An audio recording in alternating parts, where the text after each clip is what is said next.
Hi friends, hello, welcome to Crazy voice. இன்றைக்கி நாம் பார்க்க போகிறது ஒரு கிரைம் டிடெக்டிவ் நாவல் தான். இந்த நாவலில் ஒரு பெரிய கடத்தல் கும்பலை பிடிக்கிறதுக்காக ஹஸ்பண்ட் அண்ட் ஒய்ஃபாக நடிக்கிற 2 சிபிஐ ஆஃபீஸருக்குள்ளே நடக்கிற பலவிதமான சண்டைகளும், கடைசியில் அவங்க அந்த கடத்தல் கும்பலை பிடிச்சாங்களா, அதுக்கு யார் காரணமாக இருந்தாங்க அப்படிங்கிறத தான் இந்த நாவலில் பார்க்க போகிறோம். வாங்க கதைக்குள்ளே போகலாம். பகுதி 1. உடம்பெங்கும் வைரம் அணிந்த மீனம்பாக்கம் விமான நிலையத்தில் அந்த IA விமானம் சக்கரங்கள் பிரசவித்து ஓடுதளத்தின் முனைத்தொட்டு மென்மையான அதிர்ச்சியை பயணிகள் வயிற்றுக்குள் கொடுத்து 2 புறங்களிலும் விளக்கு ரிப்பன் தொடர வேகம் குறைந்து திரும்பி நின்றதும் வாசல் நோக்கி ஸ்டெப்ஸ் வேன் நகர்ந்தது. This is Madras. இறங்குற மாதிரி அபிப்பிராயம் இருக்கா மிஸ் தீப்தி என்றான் வினில்குமார். பம்பாயில் ஆரம்பித்த பபிள்காமை இன்னும் சப்பிக்கொண்டிருந்த தீப்தி தன் பாப் தலையை இடவளமாக 3 முறை வேகமாக அசைத்ததில் அவள் முகத்தை மறைத்து விலகியதும் கூந்தல் கற்றைகள். நீங்கள் முதல்ல மன்னிப்பு கேட்டாகணும், அப்புறம்தான் நான் இறங்குவேன் மை டியர் சார் என்று கைகளை கட்டி கொண்டாள். சாதம் வேண்டாமென மறுக்கும் பாப்பாவை போல. மைண்ட் இட், நான் சீனியர் ஆஃபீஸர் தீப்தி, தெரியும். அதுக்காக என்னை அவமானப்படுத்துகிற மாதிரி பேசுறதுக்கெல்லாம் உங்களுக்கு அதிகாரம் இருக்கா யங்மேன்? தீப்தியின் உருண்டையான முகத்தின் அந்த உதடுகள் மட்டும் யுனைடெட் ஸ்டேட்டஸ் ஆஃப் அமெரிக்காவின் நேவியை கை கட்டி நிற்க வைக்கும் போல் இருந்தது. ஆனால் டை கட்டின வினில்குமார் கை கட்டுவதாக இல்லை. தீப்தி, நம்ம தகராறை தங்க போகிற ஹோட்டலில் வச்சுக்கலாம், இல்லைனா போகிற வழியில் டாக்ஸியில் வச்சுக்கலாம். யூசி எல்லாரும் இறங்கிட்டாங்க. சோ வாட் என்றால் அமர்த்தலாக கைகளை அசத்தலான மார்புகளின் குறுக்காக கட்டிக்கொண்டு. சட்டையின் முதல் பட்டன் உயிரிழக்கும் அபாயத்தில் இருந்தது. அப்படி என்ன அவமானமாக சொன்ன? போலீஸ் துறைக்கு பெண்கள் தேவையில்லைன்னு சொன்னீங்க. Yes, I repeat. வேணும்னா பேஜ் துடைக்க, பாலிஷ் போட்டு வைக்க, பேனாவுக்கு இங்க் போட்டு வைக்க பயன்படுத்தலாம். யூ பின்னையே என்ன உங்கள் உதவிக்கு அழைச்சிட்டு வந்தீங்க? யார்? நானா? Joke of the new year. அரசாங்கத்தோட பழுப்பு காகிதமும் அதில் உள்ள பச்சை கையெழுத்தும் செஞ்ச வேலை. உனக்கு நான் ட்ரைனிங் கொடுக்கணுமா? எனக்கு தெரியும் நீ எப்படி உள்ளே சேர்ந்தேன்னு. இப்படியெல்லாம் பேசினா எனக்கு அழுக வரும். என்கிட்ட கர்ச்சீஃப் இல்லை. Help your self. நான் போகிறேன். பிளேனை கொண்டு போய் ஹேங்கரில் நிறுத்துகிற வரைக்கும் இங்கேயே இருக்கிறதா இருந்தாலும் எனக்கு அப்ஜெக்ஷன் இல்லை. மெதுவாக வா.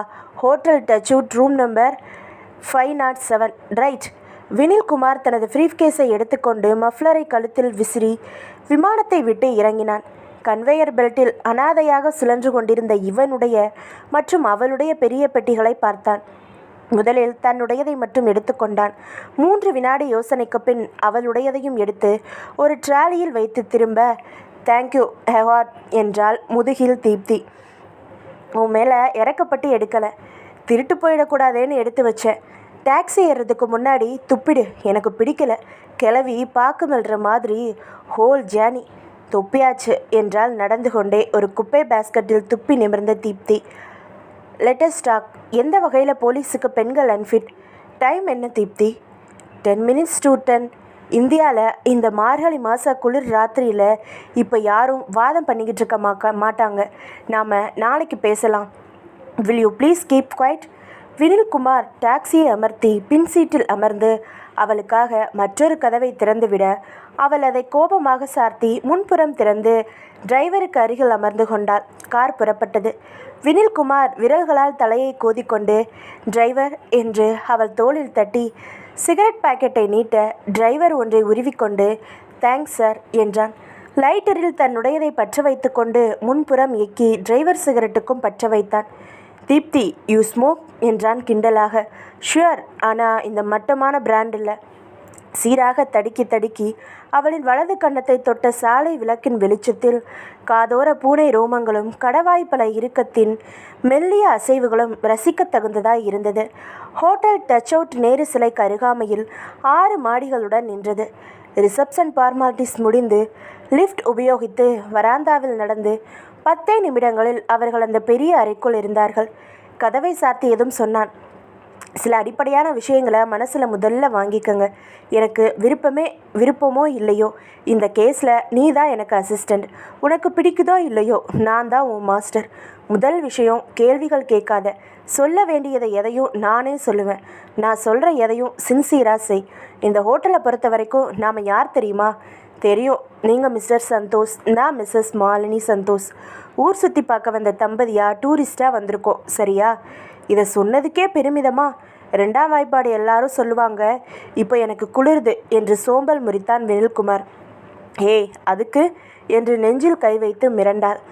Don't be chilli. குளிச்சுட்டு அப்படியே வந்து நின்னா கூட நான் உன்னை டச் பண்ண மாட்டேன். பிகாஸ் நீ என் ஜூனியர். ஹாட் ட்ரிங்க்ஸ் ஆர்டர் பண்ண போகிறேன். உனக்கு மறுப்பில்லையேன்னு கேட்டேன். எனக்கு ஹாஃப் வாட்டர் ஃபியர் சேர்த்து சொல்லுங்கள். நான் குளிச்சுட்டு வந்துடுறேன். தீப்தி பாத்ரூம்க்கு செல்ல வினில்குமார் கட்டிலில் சாய்ந்து அமர்ந்து இன்டர்காம் எடுத்து ஆர்டர் செய்தான். ஜன்னல் திரைகளை விலக்கி இரவு சென்னையை பார்த்தான். ஹோட்டலின் நீச்சல் குளம் தெரிந்தது. 2 பேர் குளிக்கொண்டிருந்தார்கள். வினில்குமார் பாத்ரூம் கதவை தட்டினான். தீப்தி, உனக்கு நீச்சல் தெரியுமா? எல்லா ஸ்டைலும் தெரியும். ஹோட்டலில் ஸ்விம்மிங் பூல் இருக்குது, போயிட்டு வரலாமா? நீங்கள் போங்க. எதுக்குண்ணா நடுநடுவில் திட்டுறதுக்கா? நீ இவ்வளவு சென்சிட்டிவா? சாரி சொல்லணுமாண்ணா? ஆமாம், கடமையா இல்லை உணர்ந்து. Better you bath in the room என்றவள் நடந்து மீண்டும் இன்டர்காம் எடுத்து, நான் ஆர்டர் செஞ்சதை 3/4 மணி நேரம் கழித்து அனுப்பி வச்சா போதும் என்று சூட்கேஸ் திறந்து நீளமான டவல் எடுத்தான். ஃபேண்ட் சட்டை மற்றும் கலந்து ஜட்டி மேல் ஒரு ஹாஃப் ஹேண்ட் மட்டும் அணிந்து கழுத்தில் டவல் போட்டுக்கொண்டு அறையை சார்த்தி புறப்பட்டான். ஹோட்டலின் கீழ்த்தளத்தில் நீச்சல் குளம் போகும் வழியில் ஹாட்லைன் டெலிபிரிண்டரில் லேட்டஸ்ட் செய்திகள் வரி வரியாய் வந்து கொண்டிருக்க நின்று காகித வாளை உயர்த்து பிடித்து சில செய்திகளை படித்தான். பிறகு நீச்சல் குளம் வந்து நிமிர்ந்து வியந்தான். டைவிங் போர்டில் சிங்கிள் பீஸ் நீச்சலுடையில் நின்று கொண்டிருந்த தீப்தி ஹாய் என்றாள். அந்தரத்தில் ஒரு ட்விஸ்ட் அடித்து நீல தண்ணீரை கிழித்து உள்ளே சென்றாள். டவலை ஓரமாக ஒரு நாற்காலியில் வீசிவிட்டு உள்ளே குதித்த வினில்குமார் மேற்பரப்புக்கு வந்து அவளை தேட ஒரு ரப்பர் படுக்கையில் கால் நீட்டி பெருமாளாக படுத்திருந்தாள். வண்ணப்பந்தை அவள் மேல் எறிந்தாள். வினில் நீந்தி அந்த படுக்கை அடைந்து, இந்த நிமிஷம் என் மனசில் ஓடுற வரிய உடனே சொல்லியாகணும் தீப்தி, இல்லைனா எனக்கு நரகந்தான் என்றான். சொல்லுங்க. யூ ஆர் பியூட்டிஃபுல் என்றாள் வினில்குமார். நான் உங்கள் ஜூனியர். Mind it sir. கண்ணடித்தாள் தீப்தி. வினில்குமார் முதல் முறையாக அவளை நேராக பார்த்து சிரித்தான். பகுதி 2. 16 கார்டுகளை 5 முறை கலைத்து சங்கரனுக்கும் தனக்கும் 3 கார்டுகள் போட்டான் யாதவ். 2 பேரின் எதிரிலும் கசங்கின ₹1 ₹2 நோட்டுகள் வேர்க்கடலை தோல் போல குவியலாக இருக்க, சங்கரனின் கிளாஸில் பாதி விஸ்கி அப்படியே இருந்தது. அரை முழுக்க சிகரெட் புகையும். அதை களைத்து கொண்டு வெச்சாலும் வைக்காம போனாலும் மல்லிவாசம், அது குத்தால சுகவாசம். சங்கரன் தன் நரைத்த தாடியை ஒரு தரம் கோதிவிட்டு கொண்டு தனது 3 கார்டுகளை கையில் தேர்ந்தெடுத்தான். முதல் கார்டு ஏ. மெதுவாக 2வதை விலக்கி பார்த்தான். அதுவும் ஏ. லேசாக படபடக்க துவங்கிய நெஞ்சுடன் 3வது கார்டை பார்த்தான். அது கே. ஜப்பென்று போனது. ஆனாலும் ₹2 தூக்கி போட்டான். யாதவ் மேஜையின் இடுக்கு பள்ளத்தில் ஊதுபத்தி போல சொருக்கி வைத்திருந்த தன் சிகரெட்டை எடுத்து ஊதிவிட்டு ₹2 தூக்கி போட்டான். என்ன தாத்தா, பதுங்குறியா பாயிரியா? தாத்தான்னா பேத்துடுவேன் பல்ல. பின்ன வாலிபம் இருக்கோ? வயசென்ன? 52 தாண்டா. ஆனால் உன்னை விட டபுள் மடங்கு வேலை செய்வேன். உடம்புல அவ்வளவு தெம்பு இருக்கு. நிஜமா? பந்தயம் வச்சுக்கலாமா? தாராளமா. என்ன, நான் 4 செங்கல் தூக்கினா நீ 8 செங்கல் தூக்குற, அப்படித்தானே? ஆமாம். இப்போ நான் நம்ம கல்யாணியை வரவழைச்சு 2 ஷோ நடத்தினா நீ 4 ஷோ நடத்துகிற, அப்படித்தானே? ஹலோ தாத்தா, ₹1000 பந்தயம் வச்சுக்கலாம். மன்னர் காலம்னா 1000 பொற்காசுகளே வைப்பேன். கோபமாக வருது கோபம். இங்கே ஆட்டத்தை ஆடு தாத்தா. சங்கரன் மௌனமாக தன் 3 கார்டுகளை ஒரு தரம் பார்த்துவிட்டு ₹4 போட்டு ஓப்பன் என்றான். யாதவ் தன் சீட்டுகளை காட்ட அங்கே KKA இப்படின்னு தெரிஞ்சிருந்தா இன்னும் கட்டியிருப்பேனே என்று பணத்தை தன் பக்கம் வாரிக்கொண்ட சங்கரன் கார்டுகளை அடுக்கி கலைக்க தொடங்கினான். ஒன்று கேட்கணுமே தாத்தா. தாத்தான்னு சொல்லாமல் கேள. பழகிடுச்சு. எத்தனை தடவை ஜெயிலுக்கு போயிருக்க? 6ஓ 7ஓ. ஜெயிலுக்கு போயிட்டு வந்தால் திருந்திடுவாங்கன்னு சொல்கிறதெல்லாம் கதையா? தப்பு செஞ்சுட்டேமேன்னு உள்ளே உட்காந்து யோசிக்கிறது இல்லையா? அடுத்த தடவை எப்படி மாட்டிக்காமல் தப்பு செய்கிறது தான் யோசிக்கிறது. இன்னொரு கேள்வி, இதுவும் ரொம்ப நாளாக பெண்டிங்கில் உள்ள கேள்வி. இன்னைக்கு நீ பதில் சொல்கிற மூடில் இருக்கிறதால கேட்குறேன். அடிக்கடி நீ தூக்கத்தில் உளருவ, சுனந்தா உன்னை கொல்லணும் அப்படின்னு. யார் அந்த சுனந்தா? எதுக்காக அவளை கொல்லணும்? இப்போ எதுக்கு அது என்ற சங்கரன் தன் விஸ்கி கிளாஸை காலி செய்து வைத்தான். தெரிஞ்சுக்கணும்னு ஆர்வமாக கேட்குறேன். ஒரே இடத்துல வேலை செய்கிறோம், ஒரே இடத்துல தங்கியிருக்கோம், பசு வித்தியாசம் பார்க்காம பழகுறோம். சொல்ல. பிகு பண்ணாத தாத்தா. இதை பாரு, தாத்தான்னு சொல்ல மாட்டேன். சரி, தாத்தான்னு சொல்லலை. சுனந்தா யாரு? இன்னொரு கிளாஸ் ஊற்று, ஏற்றிக்கிட்டு சொல்கிறேன். ஊற்றப்பட்டது. ஏற்றிக்கொண்டதும் சங்கரன் யாதவின் உதட்டில் இருந்து பிடுங்கி குப் குப்பென்று புகைவிட்டு இருமி விட்டு, அந்த சண்டாளியால் தான் என்னோட பையன் என்கிட்ட கோச்சிக்கிட்டு எங்கேயோ போயிட்டான். 10 வயசு கூட இருக்காது. என்னை உட்கார வச்சு புத்தி சொன்னான். இன்னொரு கல்யாணம் பண்ணிக்காத, அது அம்மாவுக்கு துரோகம்னு சொன்னான். அந்த பிஞ்சுக்கு தெரிஞ்ச நியாயம் எனக்கு தெரியலை. சுனந்தா மேலே எனக்கு இருந்த மோகம் என் கண்ணு புத்தி எல்லாத்தையும் மறைச்சது. இதோ இந்த காலாலேயே அவன் மூஞ்சில மிதித்து உதச்சேன். கோபமாக போனவன் தான். சுனந்தா என்னோட 20 நாள் தான் இருந்தா. வீட்டில் இருந்த பொண்டாட்டியோட எல்லா நகையையும் எடுத்துக்கிட்டு திடீர்னு காணாமல் போயிட்டா அந்த ஓடுகாலி. அப்புறம் புத்தி வந்து என்ன பிரயோஜனம்? 4-5 வருஷம் பைத்தியக்கார மாதிரி அலைஞ்சு என் பிள்ளையை தேடினேன். அவன் எங்கே போனான்னே தெரியல. இப்போவும் சொல்கிறேன், அவளை என்னைக்கு எங்கே பார்த்தாலும் ஒரு கொலை நிச்சயம். எழுதி வச்சுக்கோ. உனக்குள்ள இப்படி ஒரு கதை இருக்கா சங்கரன்? சந்தோஷமாக குடும்பத்தோடு இருக்கிற எவனும் நம்ம தொழிலுக்கு வர்றதில்லை யாதவ். இது நிறைய அடிபட்டு இழந்து நொந்து போய் விரக்தியானவங்க தான் இப்படி மாறிடுறாங்க. இப்போ உன் பையன் இருந்தால் என்ன வயசு இருக்கும்? 25-26 வயசு இருக்கும். எங்கே இருக்கானோ, என்ன பண்ணுறானோ? எதிரில் வந்து பேசிட்டு போனால் கூட அவனை எனக்கு இப்போ அடையாளம் தெரியாது யாதவ். நியாயம். ஆனால் உன்னை அவனுக்கு அடையாளம் தெரியுமே. கவலைப்படாத, என்னைக்காவது அவன் உன்னை பார்ப்பான். அது மட்டும் நடந்துச்சுன்னா அவன் காலில் விழுந்து மன்னிப்பு கேட்டுட்டு நேராக சமுத்திரத்தில் போய் விழுந்துடுவேன் யாதவ். டெலிஃபோன் ஒலிக்க சங்கரன் கை நீட்டி எடுத்தான். ஹலோ சங்கரன். 8 மணிக்கு ஹோட்டல் பாம்க்ரோவில் கல்யாண ரிசப்ஷன். ஜோடி Suresh Jayanthi. Right sir. Parcel என்ன கவர்? நீல கலர். நீ எடுத்துகிட்டு போக வேண்டியது சிவப்பு கலர். வார்த்தை என்ன சார்? பொண்ணுக்கு மூக்குத்தி எடுப்பாக இருக்குது. ஓகே சார், 9 மணிக்கு வேலையை முடிச்சுட்டு வந்துடுறேன். தனியாக போறியா? இல்லை, யாதவ் இருக்கான், அவனை அழைச்சிட்டு போகிறேன். சங்கரன் ஃபோனை வைத்துவிட்டு வாட்சை பார்த்தான். மணி 6:30. யாதவ், பார்சல் ரெடி பண்ணு. 1/2 மணி நேரத்தில் புறப்படணும். நான் குளிச்சுட்டு வந்துடுறேன். ஸ்டாக் இருக்குதானே? எத்தனை? நேத்தே தலைவர் சொன்னது தானே? 4. 2 தானே இருக்குது. காலையில் 2 கொடுத்தாச்சு சங்கரா. அப்படின்னா உடனே ஃபோன் பண்ணு, கொண்டாந்து கொடுப்பாங்க. சங்கரன் குளித்து விட்டு திரும்ப வேறு உடை மாற்றிக்கொண்டான். தலைக்கும் மீசை தாடிக்கும் எண்ணெய் போட்டு சீவிக்கொண்டான். யாதவ் மேஜை மேல் சிவப்பு நிற பூக்காகிதம் சுற்றின பார்சலை தயாராக வைத்திருந்தான். ஆள் வந்து கொண்டு கொடுத்தானா? ஆமாம். வந்தது யாரு? வழக்கமாக வர்றவன் தான், ஜோதிராம்னு பேர். வாசல்லே வச்சு வாங்கினியா? இல்லை, உள்ளே வர சொல்லி வாங்கினேன். சரி, நீ போய் ஒரு ஆட்டோ பிடி, புறப்படலாம். சங்கரன் சாக்ஸ் அணிந்து ஷூ அணிந்து பேண்டின் ஒரு பாக்கெட்டில் மணி பர்ஸும் மறு பாக்கெட்டில் மடக்கு கத்தியும் வைத்துக்கொண்டு அறையை பூட்டி கொண்டு புறப்பட்டான். பகுதி 3. அந்த புதிய மணமக்கள் ஹோட்டலின் திறந்தவெளி மேடையில் ஆளுக்கு ஒரு ஆப்பிள் சுருகின பூச்செண்டை கையில் பிடித்தபடி வந்து வாழ்த்துபவர்களுக்கெல்லாம் மாறாத புன்னகையுடன் நன்றி சொல்லி புகைப்படத்திற்காக வீடியோவிற்காக மறுபடியும் சிரித்து கொண்டிருந்தார்கள். கொஞ்சம் இடைவெளி கிடைக்கும் போது ஹனிமூன் எங்கே போகலாம் என்று அவளை கேட்டு வெட்கப்பட வைக்க முயற்சி செய்து கொண்டிருந்தான். மெல்லிசை குழுவில் ட்ரம்ஸ்காரன் மூக்கின் முனையில் கண்ணாடி மாட்டிக்கொண்டு தன் குச்சிகளை மேலே விசிறி பிடித்து சர்க்கஸ் காட்டியபடி வாசிக்க கோவிலின் கற்ப கிரகத்திலிருந்து வந்தவள் போல அந்த பாடகி தலையை பொருத்தி நின்று கொண்டு ஓடை பக்கம் ஒரு குருவி வா வாங்குது என்று தலையசையாமல் பாடிக்கொண்டிருந்தாள். 7வது நாற்காலி வரிசையில் அமர்ந்திருந்தார்கள் சங்கரனும் யாதவும். சங்கரன் மடியில் சிவப்பு பார்சல். அவன் கண்கள் சுழன்று தேடிக்கொண்டிருந்தன. 10 நிமிஷம் கழித்து வாசல் மேஜையில் சந்தனம் தொட்டு கல்கண்டு எடுத்துக்கொண்டு உள்ளே வந்தவனை பார்த்தார்கள். அவன் கையில் நீல நிற பார்சல்.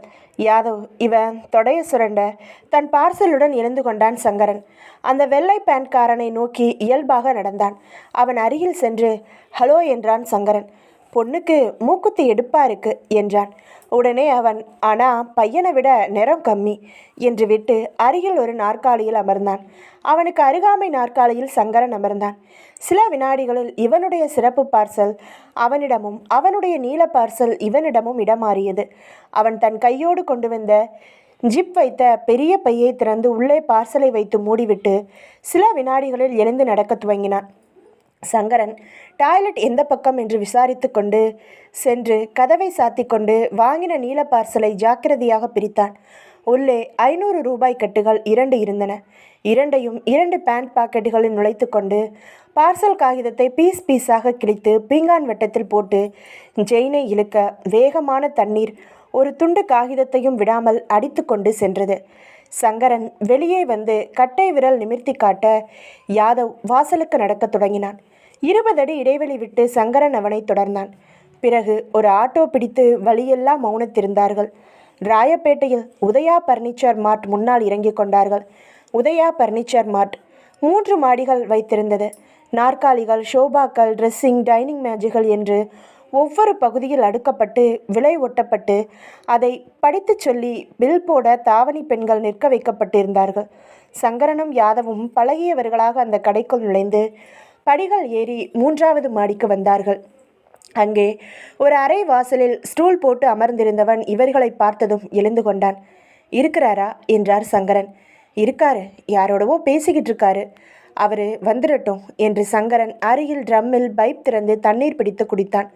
விற்பனைக்காக போடப்பட்டிருந்த ஒரு இரட்டை கட்டிலில் அமர்ந்து தன் தாடியை தடவத் தொடங்கினான். யாதவ் ஒரு ஓரமாக போய் நின்று சிகரெட் பற்ற வைத்து கொண்டான். 1/4 மணி நேரம் கழித்து அறைக்குள் இருந்து சூட்கேஸுடன் ஒரு ஆசாமி வெளியேறியதும் சங்கரன் தான் மட்டும் உள்ளே சென்று வருவதாக யாதவிடம் சைகை காட்டிவிட்டு அறைக்குள் நுழைந்து தானாக சார்த்தி கொண்ட கதவின் தாழ்பாலை போட்டான். விசால மேஜைக்கு அந்த பக்கம் அமர்ந்திருந்த கார்த்திகேயன், வாயா சங்கரன், வியாபாரம் முடிச்சிட்டியா என்றார். சங்கரன் 2 500 ரூபாய் நோட்டுகளை எடுத்து பவ்யமாக மேஜை மேல் வைத்துவிட்டு தலையை மட்டும் அசைத்தான்.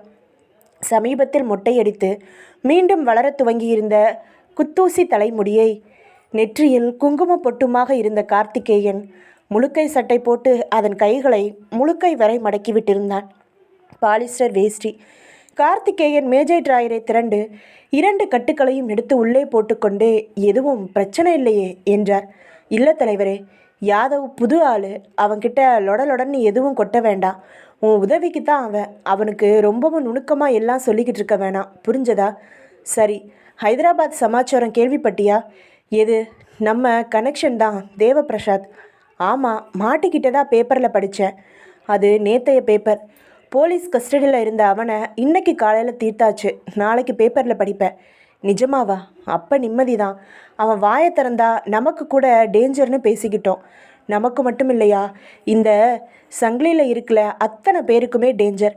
எல்லாம் பெங்களூர் தியாகேஸ்வரன் ஏற்பாடு தானே, வேற யாரு? நாம் மாநில அரசுனா அவன்தான் மத்திய அரசு. ஒரு தடவை உன்னைத்தான் கூட அழைச்சிட்டு போனானே, பார்த்த இல்லை அவனோட ஆள்பட அம்ப தனி ராஜாங்கம், பயமே கிடையாது. காரணம், துணிச்சலாக எல்லாத்தையும் ஏதோ ஒன்று கொடுத்து விலைக்கு வாங்கிடுறான். பணமா, வைரமா, நிலமா, இன்னொருத்தன் பொண்டாட்டியா, எதை கேட்டாலும் மறுநாள் கொண்டு போய் காலடியில் வச்சிட்றான். அகால மரணமா, ஆடம்பர வாழ்க்கையான்னு யோசித்து அவன் சலாம் போட்டுடுறானுங்க. இங்கே தான் சில பேஜார் பிடிச்ச அதிகாரிங்க நேர்மைன்னு காலத்துக்கும் பொருந்தாமல் கத்திக்கிட்டு நம்ம உசுரை எடுக்கிறாங்க. அதனால் நம்மளை பொறுத்த வரைக்கும் எந்த புதிலையும் நம்ப முடியலை. நாம் பால்வார்த்த பாம்பே கூட நம்மளை கொத்த வருது. அதனால் பயந்து தான் செய்ய வேண்டியிருக்கு. மேலே பேச்சை தொடர விடாமல் ஃபோன் ஒலித்தது. ஹலோ, உதயா ஃபர்னிச்சர் மார்ட் என்றார் கார்த்திகேயன். கார்த்திகேயன் சார், நான் ஜம்புலிங்கம். ஏமி சமாச்சாரம்? இங்கே உள்ள ஆஃபீஸருக்கெல்லாம் புத்தி பத்தலையாம். அதனால் ஸ்பெஷலாக ஒரு ஆஃபீஸர் இன்றைக்கி வந்து இறங்கியிருக்கான் சார். கூடவே ஒரு பொம்பளை அசிஸ்டண்ட். யார்?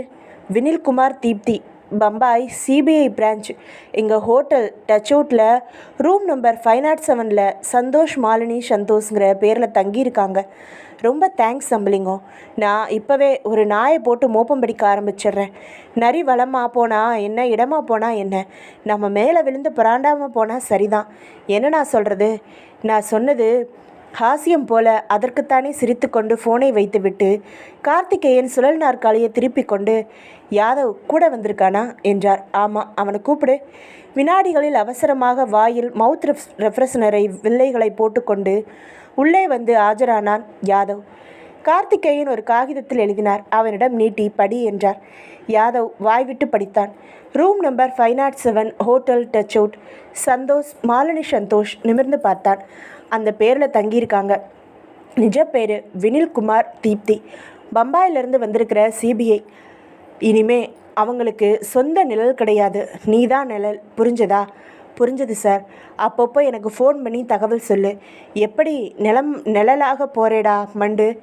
ஹோட்டல் வாசலில் பீடா கடை வச்சிட்றேன். பத்தாதுமா, நிழல் ரொம்ப நெருக்கமாக இருக்கணும். 506 இல்லைனா 508 ரூமில் தங்கிக்க. நீ தான் கோதாராம் சேட்ஜி, புரியுதோ? சப்ஜாடா வேஷம் மாற்றி போய் தங்கு. ஒட்டு கேட்க மைக்ரோஃபோன் அது இதுன்னு பெட்டி நிறையா வச்சு சங்கரன் தருவான். செலவை பற்றி கவலையே படாத. ரூம் பையன்களுக்கு வாரி விடு. கார்த்திகேயன் ஒரு 100 ரூபாய் நோட்டுக்கட்டை எடுத்து அவன் முன்னால் போட்டு, தீர்ந்ததும் ஃபோன் பண்ணு, அனுப்பி வைக்கிற என்றார். யாதவ் பணம் எடுத்து பனியனுக்குள் போட்டுக்கொண்டு புறப்பட வணக்கம் வைத்து சங்கரனும் புறப்பட்டான். பகுதி 4. சிபிஐ சென்னை கிளையில் சீனியர் ஆஃபீஸர் விஜய் தத் தன் நரைத்த மீஜையின் மேல் டை வைக்காமல் அப்படியே விட்டிருந்தார். நடு தாடையில் ஒரு கருப்பு பரு. மேஜை மார்கழி மாதத்தின் அக்ரஹார காலை வாசல் போல அவ்வளவு சுத்தமாக இருந்தது. அது அறையல்ல, ஹால். 100 நாற்காலி அடுக்கி கல்யாணம் செய்யலாம். 4 அகல ஜன்னல்களை வெனிஷியன் பிளைண்ட் பாதுகாத்து சூரியனை தடுக்க 2 ஏர் கண்டிஷனர்கள் இயங்கிக் கொண்டிருந்தன. ஒரு பக்கமாக ஸ்லைட் ப்ரொஜெக்டர் நிறுத்தப்பட்டு எதிரே சுவரில் 16 mm சில்வர் ஸ்க்ரீன் பொருத்தப்பட்டிருந்தது. வினில்குமார் தீப்தி இருவருக்கும் முன்னால் வைக்கப்பட்ட ஐஸ் காஃபி மரியாதைக்கு உதடு தொட்டு மிச்சம் இருந்தது. மேஜையில் இருந்த உள் உதிரி பாகங்களை வெளிக்காட்டி கொண்டிருந்த டைம் பீஸ் கெடிகாரம் தீப்தியை கவர்ந்து கொண்டிருந்தது. ஆஃபீஸர் சிரித்து பேசும் பட்சத்தில், என்ன விலைக்கு எங்கே வாங்கினீங்க என்று கேட்டே ஆக வேண்டும். கியூமி எ கிஸ் என்றால் பரவாயில்லை. கிழவந்தான், கொடுத்துட்டு வாங்கிக்கரலாம், தப்பு இல்லை. விஜய் தத் இருவனின் அடையாள அட்டைகளையும் சரிபார்த்த பிறகு அவர்களிடம் திருப்பி கொடுத்துவிட்டு, மிஸ்டர் வினில்குமார், இங்கே சென்னை கிளையில் புத்திசாலிகள் இல்லாமல் இல்லை. ஆனால் எதுக்காக விசேஷமாக உங்களை வரவழைச்சோம் யூகிக்க முடியுதா என்றார் நிதானமான ஆங்கிலத்தில். எஸ் சார் என்றாள் தீப்தி. என்ன அது? அவங்கள நீங்கள் நம்பலைன்னு தெரியுது. விஜய் தத் கைக்குட்டையால் வாயை பொத்தி நளினமாக சிரித்து, நோமை எங்கள் வினில்குமார் சொல்வார் கேளு என்றார். சார், இங்கே உள்ள அதிகாரிங்க அறிமுகமான முகங்கள், குற்றவாளிகளுக்கு அடையாளம் தெரிஞ்சவங்க. இந்த கேஸுக்கு உங்களுக்கு புதுமுகங்கள் தேவை. அதனால் நாங்கள் வரவழைக்கப்பட்டிருக்கோம். தீப்தி முகம் சுருங்கி நெளிந்தாள். Okay, let us come to the matter. Tamil Nadu பொதுவாக அமைதியான மாநிலம். அவ்வப்போது மட்டுமே சலசலக்கும், அதுவும் பெரிய அளவில் இருக்காது. நக்சலைட், தமிழ் ஈழ போராளிகள், முகமூடி கொள்ளைன்னு திடீர்னு பிரச்சனைகள் வெடிக்கும், சமணப்படும். ஆனால் சமீப காலமாக, குறிப்பாக கடந்த 4 மாதங்களில் இந்த போக்கில் மாற்றங்கள். ஏராளமான வன்முறை சம்பவங்கள், காரணம் புரியாத குண்டுவெடிப்பு, தீவிரவாத செயல். மேலே நான் தொடர்றதுக்கு முன்னாடி உங்களுக்கு சில ஸ்டில்டுகளை நான் காட்ட விரும்புகிறேன். கம். விஜய் தத் தன் நாற்காலியை விட்டு எழுந்து ப்ரொஜெக்டரிடம் சென்றார். இவர்களும் சென்றார்கள். விஜய் தத் சுவிட்சுகளை அணைத்து அறையில் இருட்டு ஏற்படுத்தி ப்ரொஜெக்டரை ஆன் செய்தார். திரையில் ஒரு இடிந்த கட்டிடம் தெரிந்தது. இது மதுரையில் நடந்தது. அரசுக்கு சொந்தமான முக்கியமான கட்டிடத்தில் குண்டு வெடித்த பாதிப்பை பார்க்கலாம். 7 பேர் பலி, 12 லட்சம் ரூபாய் நஷ்டம். அடுத்து இது கோவை அடுத்து ஒரு டவுனில் நடந்தது. விஜய் தத் ஒவ்வொரு ஸ்டைலாக மாற்றி போட்டு விளக்கம் சொல்லி முடித்து ப்ரொஜெக்டரை அணைத்து அறையின் விளக்குகளை போட்டு தன் நாற்காலிக்கு திரும்பினார். இவர்களும் திரும்பி வந்து அமர்ந்து கொண்டார்கள்.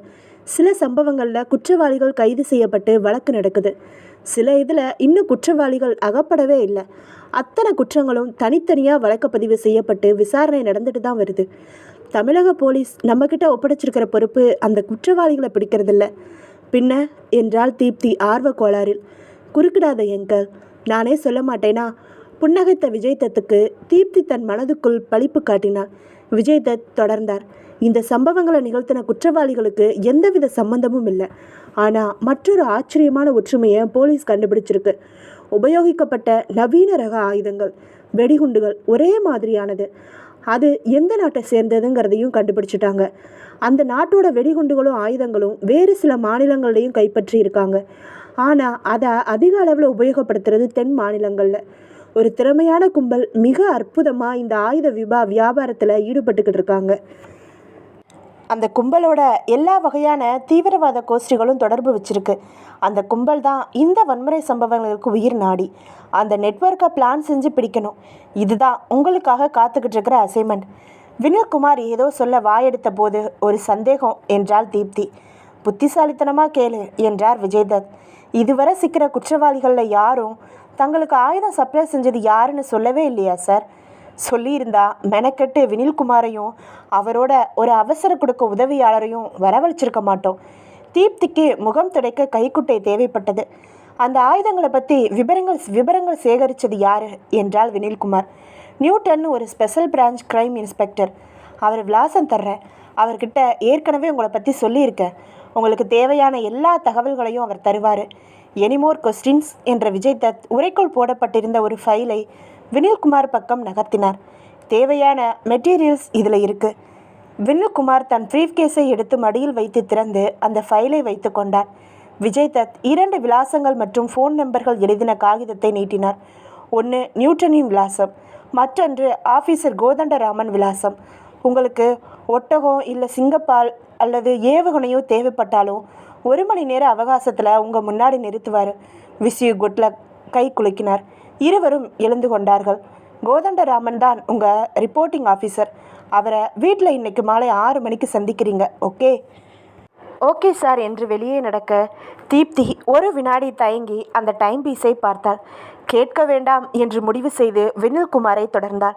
பகுதி 5. அந்த கட்டிடத்தை விட்டு சாலைக்கு வந்ததும் கைத்தட்டி ஒரு ஆட்டோவை அழைத்தான் வினில்குமார். இருவரும் ஏறிக்கொண்டார்கள். எக்மோர் என்றான் வினில். எல்லா ஆம்பளைங்களுக்கும் ஒரே குணம் என்றாள் தீப்தி. என்ன அது? பொம்பளைங்களை மட்டம் தட்டுற குணம். ஆரம்பிச்சிட்டியா? மிஸ்டர் விஜய்தத் எவ்வளவு கிண்டல்! நீ அவருக்கு அப்பப்போ தீனி வேற போட்ட. உங்கள் உதட்டுக்குள்ளே எவ்வளவு நமட்டு சிரிப்பு! நேச்சுரலி பைத்தியக்காரத்தனமாக எதையாவது உளறி கொட்டிக்கிட்டே இருந்தால் சிரிப்பு வராதா? லிஷன், இந்த பொம்பளைங்களுக்கு அழகான உறுப்பு வாய், ஆபத்தான உறுப்பும் அதே வாய் தான். சந்தேகம் கேட்கக்கூடாதா? 100 தடவை மனசுக்குள்ளே யோசிச்சுட்டு தான் கேட்கணும். என் தலை எழுத்து உன்னை வச்சு மேய்க்கணும்னு இருக்குது. இதை பாரு, மறுபடியும் சொல்கிறேன், புலம்பாத. உண்மையில் ஏதாச்சும் மசாலா இருந்தால் ப்ரூஃப்ஸு. எப்படி? இப்போதைக்கு நான் சொல்கிற வேலையெல்லாம் தப்பு இல்லாமல் குழப்பம் இல்லாமல் கரெக்டாக செஞ்சுக்கிட்டே வா. அது போதும். ஓகே, முதல் காரியமாக நான் என்ன செய்யணும் என்றால் ஒயிலாக தன் நகத்தை கடித்து கொண்டே அவனை பார்த்து. கைப்பையில் நெயில் கட்டர் இருக்கா? Yes, cut your nails. Deepti ஒரு வினாடி அவனை முறைத்துவிட்டு பின் தீர்மானித்து தன் கைப்பையில் இருந்து நகவட்டியை எடுத்து தன் கை விரல்களின் அத்தனை நகங்களையும் படக் படக்கென்று வெட்டினாள். கண்களில் நீர் முட்டியது. ஆசையாய் வளர்த்து அழகாய் ட்ரிம் செய்து பாலிஷ் போட்ட நகங்கள். 2 கை மொட்டை விரல்களையும் அவன் முன்னால் நீட்டி, திருப்தியா? சலூனுக்கு போய் மொட்டை அடிச்சுக்கட்டுமா? சொன்னாலும் சொல்வீங்க. Because you are my senior என்றா. அலறியா என்றான் சிரித்து. அது ஏன் சுதந்திரம். என்ன சொன்னால் சிரிப்ப பேபி? உங்கள் இரக்கமோ குலைவோ தேவையில்லை. We are on duty. கடமையை தவிர வேற பேச தேவையே இல்லை. Your Sunday is longer than மண்டேன்னு சொல்கிறது கூட ஏன் கடமை தான். அவசரமாக குனிந்து பார்த்த பிரா பட்டையை ஜாக்கெட்டுக்குள் தள்ளிவிட்டு கொண்டு திருட்டு பார்வை என்று ஹஸ்கியாக முணுமுணுத்தாள். இப்போது முதல்ல அந்த இன்ஸ்பெக்டர் நியூட்டனை மீட் பண்ணுறோமா? இல்லை என்று வினில்குமார் டிரைவரின் தோளில் தட்டி, தேவி தியேட்டர் காம்ப்ளெக்ஸ்க்கு போப்பா. எக்மோர் கேன்சல்ட் என்றான். தியேட்டருக்கா? எதுக்கு என்றாள் தீப்தி. பாப்கார்ன் விற்க. சொல்லுங்கள் சார், சினிமா பார்த்து நாளாச்சு. What nonsense. அதுக்கு தான் பம்பையிலேருந்து வந்தோமா? முதல்ல மூளையை கொஞ்சம் ரிலாக்ஸ் பண்ணணும் தீப்தி. எனக்கு தேவையில்லை. படம் பார்க்குறதானா நீங்கள் பாருங்கள். எனக்கு உருப்படியாக வேறு ஏதாச்சும் வேலை கொடுங்க. No arguments. என் பக்கத்தில் உட்காந்து படம் பார்க்குற நீ என்றான் ஆட்டோவை விட்டு இறங்கி கொண்டு. பார், டிரைவர் சிரிக்கிறாரு, இறங்கு. புது கல்யாணமா சார் என்றான் டிரைவர் பணம் வாங்கி கொண்டு. இல்லை, புது காதல் என்றான் வினில்குமார். ஹேவ் டே யூ ச்சே. வினில்குமார் கட்அவுட்ஸ் பார்த்து மலையாள படம் தேர்ந்தெடுத்து சென்று டிக்கெட்டுகள் வாங்கி அவள் கையை பிடித்து இழுத்து செல்லாத குறையாக உள்ளே அழைத்து சென்றான். ராஜஸ்தானில் என்னென்ன தாது பொருட்கள் கிடைக்கின்றன, எந்தெந்த தொழிற்சாலைகளில் பயன்படுத்துகிறோம்னு கருப்பு வெள்ளையில் நினைவு தெரிந்த நாளாக கேட்கும் மார்க்கண்டேய குரலில் செய்தி சொல்லி கொண்டிருந்தது மத்திய சர்க்கார். டிக்கெட்டுகளில் டார்ச் அடித்து இடம் காட்டப்பட்டு அமர்ந்தார்கள். தியேட்டரில் நிறைய காலி இருக்கைகள் இருப்பது கொஞ்ச நேரம் கழித்து அரை இருட்டு கண்கள் பழகிய பிற்பாடு தெரிந்தது. இது உங்களுக்கே நல்லா இருக்கா என்றாள் தீப்தி. மூச் என்றான் வினில்குமார். ஈவினிங் ரிப்போர்ட்டிங் ஆஃபீஸர்கிட்ட நிச்சயமாக நான் ரிப்போர்ட் பண்ணத்தான் போகிறேன். செய்தி முடிந்து படம் துவங்கியது. முதல் ஷாட்டிலேயே காரில் இருந்து மம்புட்டி கீழே இறங்கி கதவை மூடியதும் தியேட்டரில் கை தட்டினார்கள். வினில்குமார் கால் மேல் கால் அணிந்து சுவாரஸ்யமாக படத்தை பார்த்தான். அவன் வலது கைப்பேண்ட் பாக்கெட்டில் காகிதம் ஒன்றை எடுத்தது. பேனாவை எடுத்தது. மௌனமாக எழுத துவங்கியது. பிறகு எழுதியதை தன் கைக்குட்டை மடிப்புக்குள் வைத்தது. லேசாக சரிந்து அமர்ந்து தலையை திருப்பாமல் உதடுகளை திறக்காமல் படத்தை பார்த்து கொண்டு அவளிடம் சொன்னான். காரணம் கேட்காத. என் தொடையில் இருக்கிற கர்ச்சிப்பை எடுத்துக்கிட்டு டாய்லெட்டுக்கு போயிட்டு வர்றதா சொல்லிட்டு மேனேஜர் ரூமுக்கு போ, உள்ள செய்தி இருக்குது. தீப்தி புரிந்து கொண்டு, சார் நான் டாய்லெட் ரூம் போயிட்டு வர்றேன் என்று சொல்லி கர்ச்சிஃபை எடுத்துக்கொண்டு எழுந்தாள். வெளியே வந்து மேனேஜர் அறைக்கு நடந்து கர்ச்சிஃபுக்குள் இருந்த காகிதத்தை எடுத்து படித்தாள். அதில் இன்ஸ்பெக்டர் நியூட்டனுக்கு ஃபோன் செய்யவும், அவரை மஃப்டி உடையில் உடனே புறப்பட்டு இந்த தியேட்டருக்கு ரிவால்வருடன் வர சொல்லவும், நமது சீட் எண்ணை சொல்லவும், அவரை இயல்பாக நமது அடுத்த சீட்டில் வந்து அமர சொல்லவும், காரண காரியம் யோசிக்காமல் உடனே ஃபோன் செய்து சொல்லிவிட்டு வந்து அமரவும் என்று கிறுக்கலாக எழுதியிருந்தது. தீப்தி தோள்களை ஒருமுறை குலுக்கிக் கொண்டு அனுமதி பெற்று ஃபோன் செய்ய துவங்கினாள். சுருக்கமாக தன்னை அறிமுகப்படுத்தி கொண்டு வினில் குறிப்பிட்ட விவரங்களை சொல்லி வைத்துவிட்டு மறுபடியும் வந்து வினில்குமாரின் அருகில் அமர்ந்து கொண்டாள். மெதுவாக கேட்டாள், யாராச்சும் நம்மளை ஃபாலோ பண்ணுறாங்களா? ஷட்டப் என்றான் சன்னமான ஆனால் கோபமாக. அரை மணி நேரம் கழித்து ஒரு இருட்டு உருவம் கதவை தள்ளி உள்ளே வந்து வரிசையை பார்த்து நடந்து வினில்குமாருக்கு அடுத்த சீட்டில் அமர்ந்து ரகசியமாக கையை கொடுத்து நியூட்டன் என்றது. வினில்குமார் முன் போலவே திரையை பார்த்து கொண்டே உதடு திறக்காமல் பேசினான். Glad to meet you sir. விவரமாக அப்புறம் பேசிக்கலாம். இதோ வரிசையில் கடைசி சீட்டில் ஒரு சேட்டு உட்கார்ந்துருக்காரு. அவர் என்னை ஃபாலோ பண்ணிக்கிட்டு இருக்காரு. அநேகமாக நாங்கள் காலையில் ஹோட்டலில் புறப்பட்டதுலேருந்து ஆரம்பிச்சிருக்கணும். கொஞ்ச நேரம் கழித்து நாங்கள் புறப்பட போகிறோம். நிச்சயமாக அவன் ஃபாலோ பண்ணுவான். சந்தேகப்படாதபடி அவனை நீங்கள் ஃபாலோ பண்ணணும். நாங்கள் போக்கு காட்டி மறைஞ்சிடுவோம். அதுக்கப்புறம் அவன் எங்கே போகிறான், யாருக்கு மெசேஜ் தர்றான்னு நீங்கள் பாருங்கள். மத்தியானம் லஞ்சுக்கு நாங்கள் ஹோட்டல் போயிடுவோம். ஈவினிங் 5 மணி வரைக்கும் உங்கள் ஃபோனுக்காக காத்திருப்போம். Okay sir. ஓகே என்றார் நியூட்டன் உற்சாகமாக.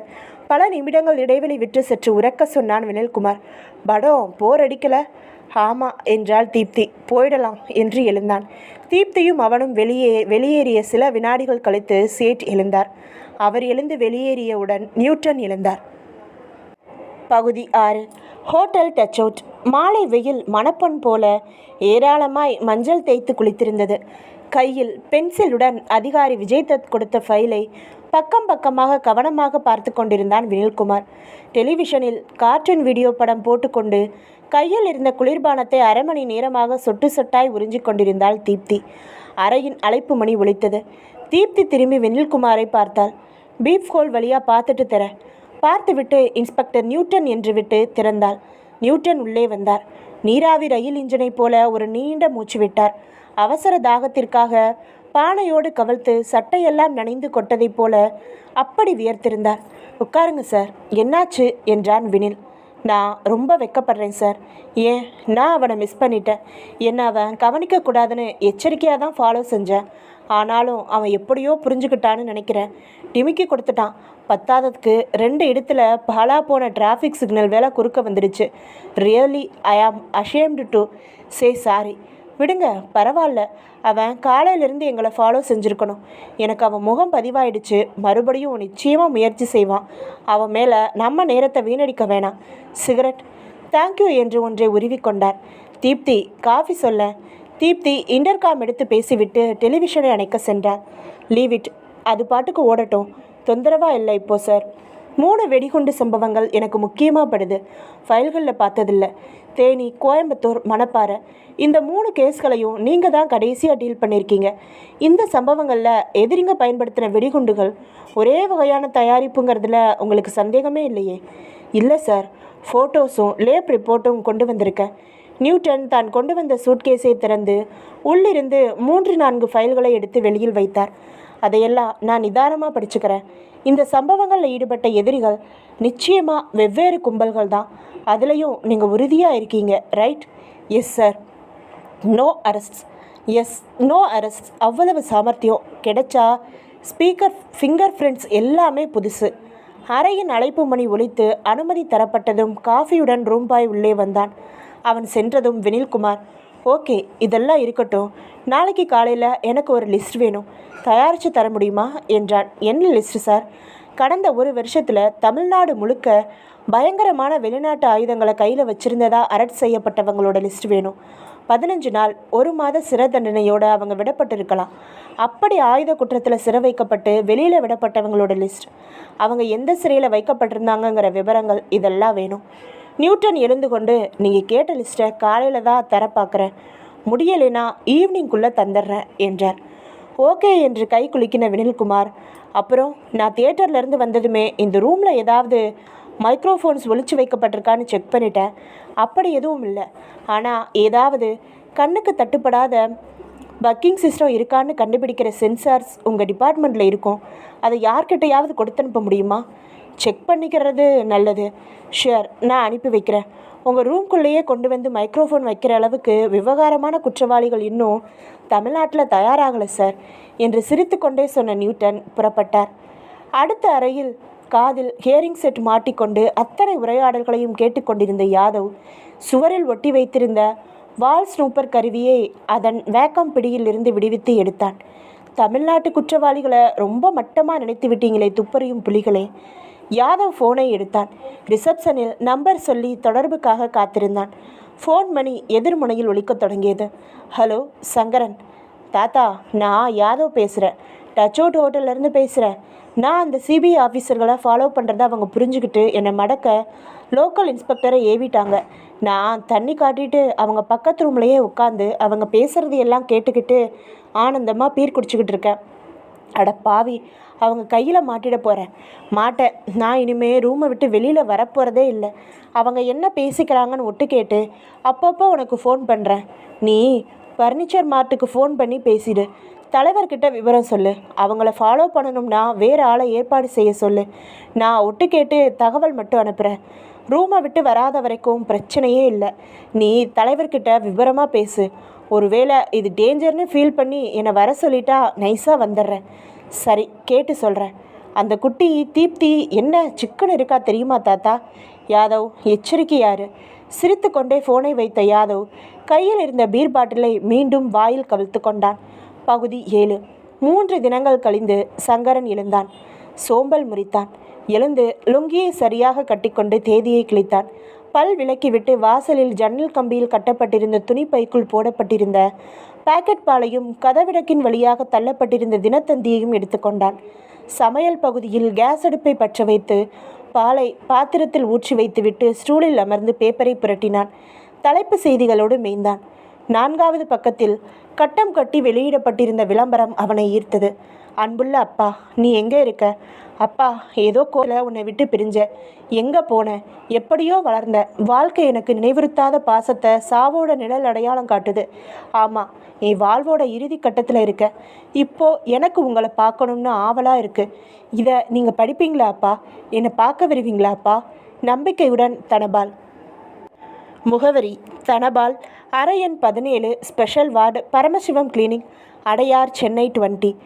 விளம்பரத்துடன் ஒரு இளைஞனின் புகைப்படமும் வெளியிடப்பட்டிருந்தது. பாவம் என்று வாய்விட்டு உச்கொட்டின சங்கரன் ஸ்டவ்வை அணைத்து பாலை இறக்கி காஃபி போட்டு குடித்தான். மறுபடியும் பேப்பரை புரட்ட நினைத்தவன் மீண்டும் அந்த விளம்பரத்தை பார்த்தான். இந்த முறைதான் நம்பிக்கையுடன் தனபால் என்பதை சரியாக அவன் மூளை வாங்கி கொள்ள ஜிலீர் என்று ஒரு சிலிர்ப்பு அவன் உடலெங்கும் பரவியது. தனபால், தனபால், ஒருவேளை இது ஏன் மகன் தனபாலா? மறுபடியும் விளம்பர வாசகத்தை படித்தான். புகைப்படத்தை உற்று பார்த்தான். சுருள் சுருளான கேசமும் அந்த மூக்கும். அட, என் மகன் சாயலே தான். அட பாவி, நீதானா? சங்கரனுக்கு ஒரு நிமிடங்கள் எதுவுமே புரியவில்லை. சங்கரனுடனே கையுக்கு கிடைத்த சட்டையை எடுத்தணிந்து பணத்தை எடுத்து வைத்துக்கொண்டு வீட்டை பூட்டிக்கொண்டு கையில் பேப்பருடன் புறப்பட்டான். பரமசிவம் கிளினிக் பாலில் நெளிவு விழுந்து எழுந்தது போல அத்தனை வெள்ளை வெள்ளேர் என்று இருந்தது. ஆங்காங்கே தொட்டிகளில் குரோட்டன்ஸ். சங்கரனனுக்கு ஆஸ்பத்திரியை அடைந்ததுமே இதய துடிப்பு அதிகரிக்க துவங்கியது. சற்று வேகமாக நடந்தான். வரவேற்பு பகுதியில் ஸ்பெஷல் வார்டை விசாரித்தான். 2வது மாடியில் என்றார்கள். லிஃப்டில் ஏறி 2வது மாடிக்கு வந்தான். எதிர்ப்பட்ட நர்ஸை தனபாலின் அறையை விசாரித்து நடந்தான். ஆண்டவா, இந்த தனபால் என் மகன் தனபாலாவே இருக்க வேண்டும். எத்தனை வருடங்களாக தேடிக்கொண்டிருக்கிறேன்.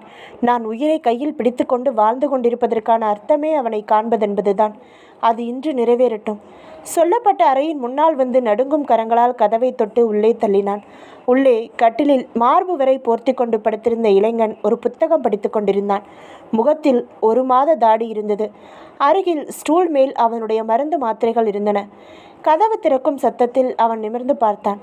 சங்கரனை சில வினாடிகள் உற்று பார்த்த பிறகு அவனுடைய முகம் பிரகாசமாகி கையில் இருந்த புத்தகம் நழுவி விழுந்தது. நிமிர்ந்து அமர்ந்து தனது உலர்ந்த உதடுகளால் அப்பா என்றான், சின்ன கேள்விக்குறியுடன். தனபால் தனபால் என்று குழந்தை போல் ஓடியே வந்து அவன் கைகளை பிடித்து கொண்ட சங்கரனின் கண்கள் கலங்கி போய் முதல் வரி கண்ணீர் துவங்கியது. அப்பா, என்னோட பேப்பர் விளம்பரத்தை நீங்கள் பார்க்காம போயிடுவீங்களோன்னு நினச்சேன். அப்பா, நான் நல்லா இருக்கீங்களாப்பா? என்னப்பா இவ்வளவு வயசாயிடுச்சா உங்களுக்கு? எங்கப்பா இருக்கீங்க? நீங்கள் 2ஆம் கல்யாணம் பண்ணிக்கிட்டது பிடிக்காம மடத்தனமாக அப்போ வீட்டை விட்டு போனேன். ஆனால் அப்புறம் அதுக்காக எவ்வளவு வருத்தப்பட்டு அழுதுருக்கேன் தெரியுமா? நம்ம வீட்டுக்கு தேடி வந்தேன். நீங்கள் காலி செஞ்சிட்டீங்க. நீங்கள் எங்கே இருக்கீங்க என்னன்னு எந்த தகவலும் எனக்கு கிடைக்கல. நொந்து போயிட்டேன்ப்பா. கண்ணீர் வழிய தனபால் பேசுவதை பார்த்து கொண்டிருந்த சங்கரனுக்கு உணர்ச்சி ததும்பலில் வார்த்தைகள் எதுவும் வரவில்லை. என்னை விடுப்பா, வயசானவன் கிழவன், என்னப்பா ஆச்சு? எதுக்காக இந்த ஆஸ்பத்திரியில் இருக்க? என்னென்னவோ விளம்பரத்தில் இருந்ததே, அதெல்லாம் சும்மா விளையாட்டுக்கு தானே? தனபால் அமைதியானான். இல்லைப்பா, என்னால் இந்த ஆஸ்பத்திரியை விட்டு இந்த கட்டிலை விட்டு ஒரு அங்குலம் கூட நகர முடியாதுப்பா. என் இடுப்புக்கு கீழே உணர்ச்சியே இல்லை. 2 காலும் என்னை பொறுத்த வரைக்கும் மரக்கட்டைகள். என் மூளைக்கும் அதுக்கும் தொடர்பு விட்டு போச்சு. என்னால் இடுப்புக்கு கீழே என் இஷ்டப்படி காலை தூக்கவோ அசைக்கவோ முடியாது. தனபால் வீறிட்டான் சங்கரன். ஏன் இப்படி? மூளையில் ஒரு வினோதமான கட்டி வந்திருக்குப்பா. அதை ஆப்ரேட் பண்ணவும் வாய்ப்பில்லை. ரொம்ப முத்தி போச்சா. கையை வச்சா உடனே நான் செத்துடுவேன். ஆப்ரேஷன் பண்ணாமல் விட்டால் இன்னும் 10-15 நாள் உயிரோடு இருப்பேன். என்னடா இவ்வளவு சாதாரணமாக சொல்கிற? வேறு நல்ல டாக்டராக பார்க்கலாம். எவ்வளவு செலவு வேணாலும் செஞ்சு வைத்தியம் செய்யலாம். என்கிட்ட காசு இருக்குது. ₹1,00,000 மேலே இருக்குது. சொல்லு, எந்த டாக்டரை பார்க்கணும்? விரக்தியாய் சிரித்தான் தனபால். பிரயோஜனம் இல்லை. இந்த துறையில் உள்ள மிகப்பெரிய டாக்டர்ஸ் எல்லாம் என்னை பரிசோதித்து பார்த்துட்டாங்க. நான் இந்த ஆஸ்பத்திரியில் கிட்டத்தட்ட 1 வருஷமாக இருக்கேன்ப்பா. இன்னும் 2 வாரம் தான் என் வாழ்க்கைன்னு டாக்டர் உறுதியாக 2 நாளைக்கு முன்னாடி சொன்னாங்க. அதுக்கப்புறம்தான் அந்த விளம்பரம் கொடுக்க சொன்னேன். சாகிறதுக்குள்ளே உங்களை பார்த்துடணும்னு நினச்சேன். பார்த்துட்டேன். என் கடைசி ஆசை நிறைவேறிடுச்சு. இனிமே நான் சந்தோஷமாக செத்து போவேன்ப்பா. சங்கரனுக்கு கட்டுப்படுத்த முடியாமல் அழுகை வந்தது. அப்படி சொல்லாதப்பா. இத்தனை வருஷம் கழிச்சு நான் உன்னை இந்த நிலைமையில தானா சந்திக்கணும்? தனபால், ஊரில் உலகத்தில் இல்லாத வியாதி உனக்குத்தானா வரணும்? இது வியாதி இல்லைப்பா, ஒரு விபத்தோட விளைவு. என்ன விபத்து? கோயம்புத்தூரில் ஒரு பெரிய நகை கடையில் போன வருஷம் ஒரு வெடிகுண்டு வெடித்தது தெரியுமா? ஆமாம். அப்போது அங்கே கடைக்கு நகை வாங்க நானும் வந்திருந்தேன். அந்த விபத்தில் 14 பேர் செத்து போனாங்க. 9 பேர் படுகாயம். அந்த 9 பேரில் நானும் ஒருத்தன். எனக்கு தலையிலையும் கழுத்துலையும் பெரிய காயம். வெடிகுண்டு வெடித்து சிதறினதில் ஒரு பகுதி என் மண்டையை பொத்துக்கிட்டு மூளையில் ஒரு பகுதியில் போய் சிக்கிடுச்சு. ஆப்ரேஷன் பண்ணி அதை எடுத்துட்டாங்க. ஆனாலும் அதில் ஒரு பகுதி தங்கி செப்டிக் ஆகி கட்டி மாதிரி வளர்ந்து என்னை பாடாக படுத்திக்கிட்டு இருக்கு. யாரோ வன்முறைக்காரங்க எந்த அரசாங்கத்துக்கோ எதிர்ப்பு காட்டுறதுக்காக வெடிச்ச குண்டு என்ன மாதிரி அப்பாவிகளை பாதிச்சிடுச்சு. என்ன செய்கிறது? சங்கரன் உறைந்து போய் நின்றான். அவனுக்கு நன்றாக நினைவிருந்தது.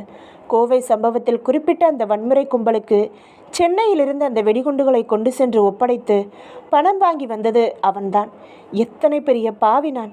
என் மகனின் இந்த மோசமான நிலைக்கு மறைமுகமாக நானும் ஒரு காரணம். பொங்கி அழத் துவங்கிய சங்கரன் தன் முகத்தில் மடார் மடார் என்று அடித்துக்கொண்டு, தனபால், என்னை மன்னிச்சிடுப்பா, நான் கூட இதுக்கு ஒரு காரணம் என்றான். என்னப்பா சொல்கிறீங்க? ஆமாண்டா, நான் ஒரு மோசமான தொழிலில் ஈடுபட்டுக்கிட்டு இருக்கேன்.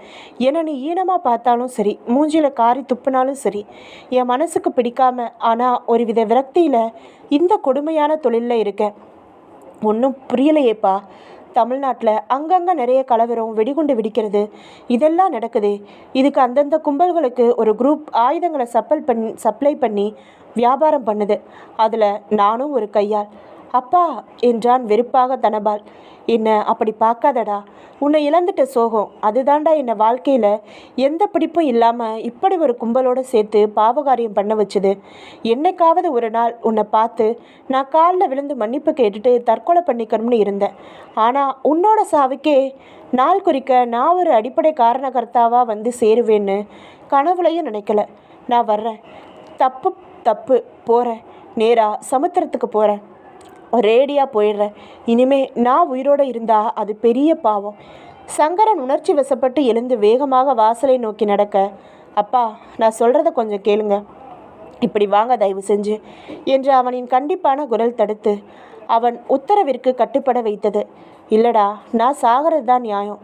வாழ வேண்டிய உனக்கு சாவு நிச்சயமாயிருக்கு. ஊர் பூரா நூற்றுக்கணக்கான பேரை சாவடிக்கிற வேலையில் இருந்தனா வாழ்கிறது சரியில்லை. போயிடுறேன், நான் போயிடுறேன். உனக்கு முன்னால் போய் சேர்ந்துடுறேன். அப்பா கொஞ்சம் பொறுமையாக இருங்க. நம்ம சந்திப்பு மாதிரி உலகத்திலேயே ஒரு வினோதமான சந்திப்பு இருக்க முடியாது. அப்பா ஒரு சமூக விரோதி, பையன் அப்படிப்பட்ட சமூக விரோதிகளை பிடிச்சு தருகிற போலீஸ் அதிகாரி. வினோதமாக இல்லை நம்ம சந்திப்பு. தனபால், நீ ஒரு போலீஸ் ஆஃபீஸரா? ஆமாப்பா, சப் இன்ஸ்பெக்டர். உடல்நல காரணமாக என்ன வேலையிலேருந்து நீக்கிட்டாங்க. எனக்கு அதுவே ஒரு பெரிய அவமானம். அப்பா, இப்போ எனக்கு ஒரு கடைசி ஆசை ஏற்பட்டிருக்கு. அதை நிறைவேற்றுவீங்களா? என்னப்பா சொல்லு. நீங்கள் செஞ்ச தொழில் தப்பானதுன்னு நீங்களே உணர்றீங்க. அதுக்காக தற்கொலையே செஞ்சுக்கிற அளவுக்கு உங்களுக்கு குற்ற உணர்ச்சி இருக்குது. எனக்கோ உடல்நல காரணமாக அரசாங்கத்துக்கு என்னால் எதுவும் செய்ய முடியலேன்னு ஒரு குற்ற உணர்ச்சி இருக்குது.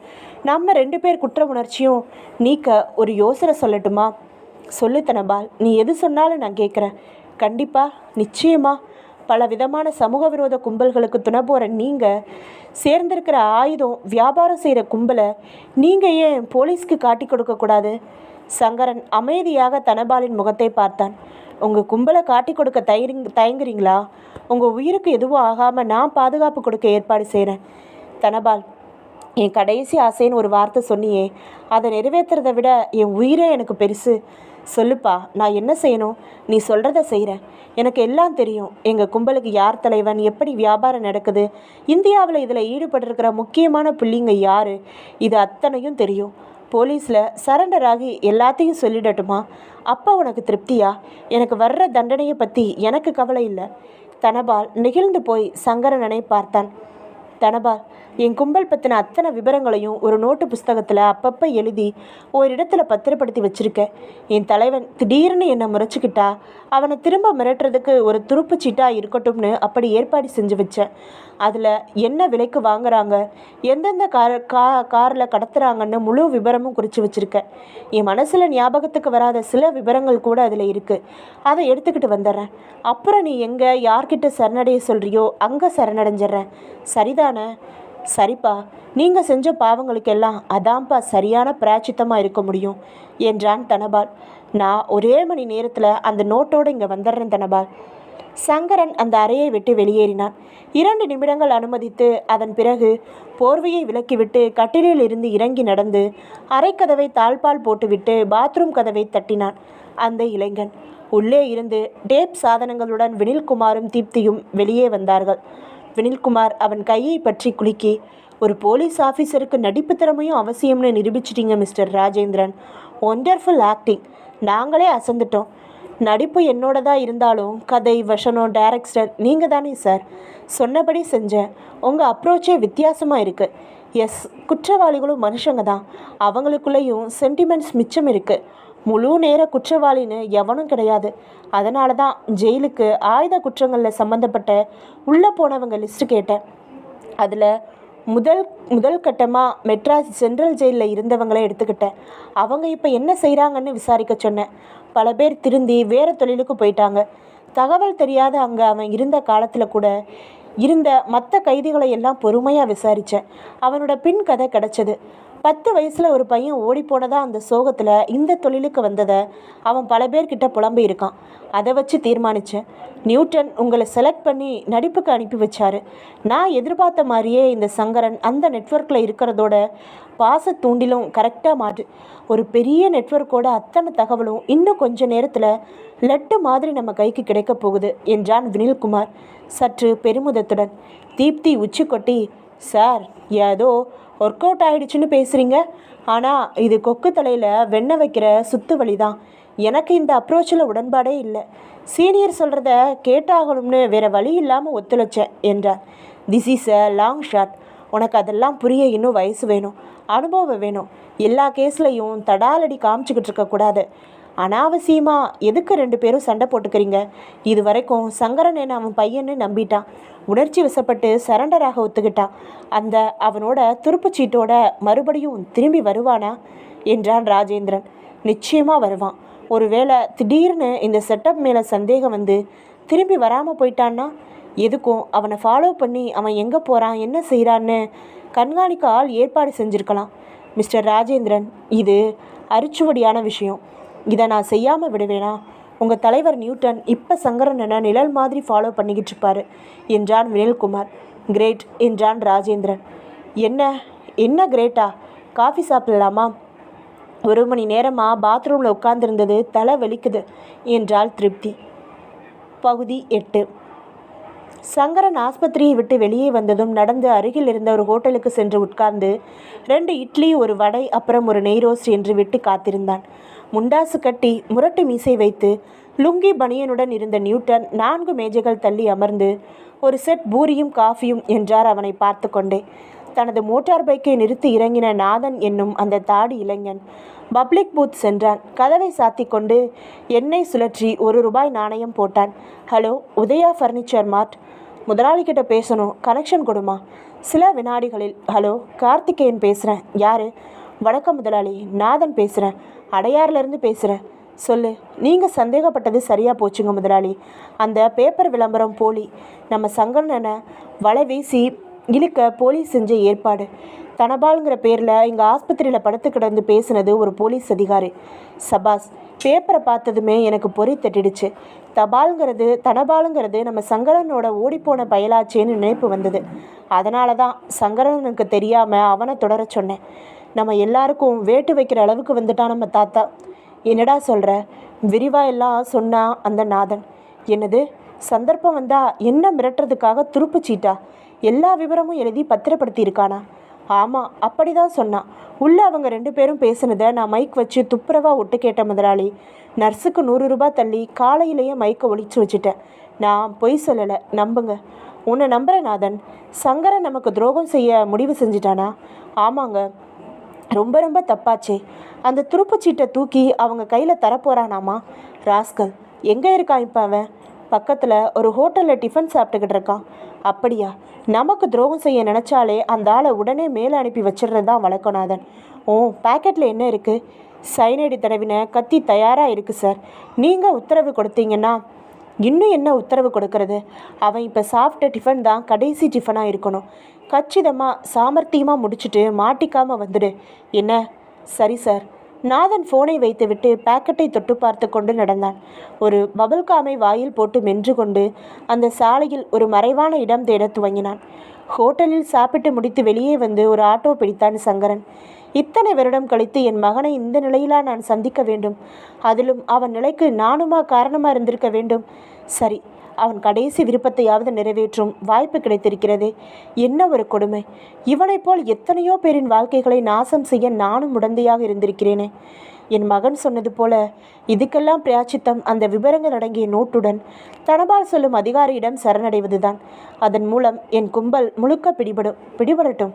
மக்கள் அமைதியாக நிம்மதியாக வாழட்டும். சிந்தனை வயப்பட்டிருந்த சங்கரன் எதர்ச்சியாக திரும்பி பார்க்க தனது ஆட்டோவின் பின்னால் தூரத்தில் பைக்கில் நாதன் வருவதை பார்த்துவிட்டான். நாதனா? ஐயோ, முதலாளி மிக முக்கியமான சந்தர்ப்பங்களில் உளவு பார்க்க மட்டும் அவனை அனுப்புவார். ஒருவேளை அவன் இப்பொழுது என்னைத்தான் தொடர்ந்து வருகிறானோ? ஒரு நிமிஷம், வண்டியை ஓரமாக நிறுத்துப்பா. ஆட்டோ நின்றதும் சங்கரன் இறங்கி அருகில் இருந்த சிகரெட் கடையில் ஒன்று வாங்கி பற்ற வைத்து மறைமுகமாக பின்னால் கவனிக்க நாதன் தன் பைக்கை ஒரு ஓரமாக நிறுத்தி முகத்தை வேறுபுறமாக திருப்பிக் கொள்வதை கவனித்தான்.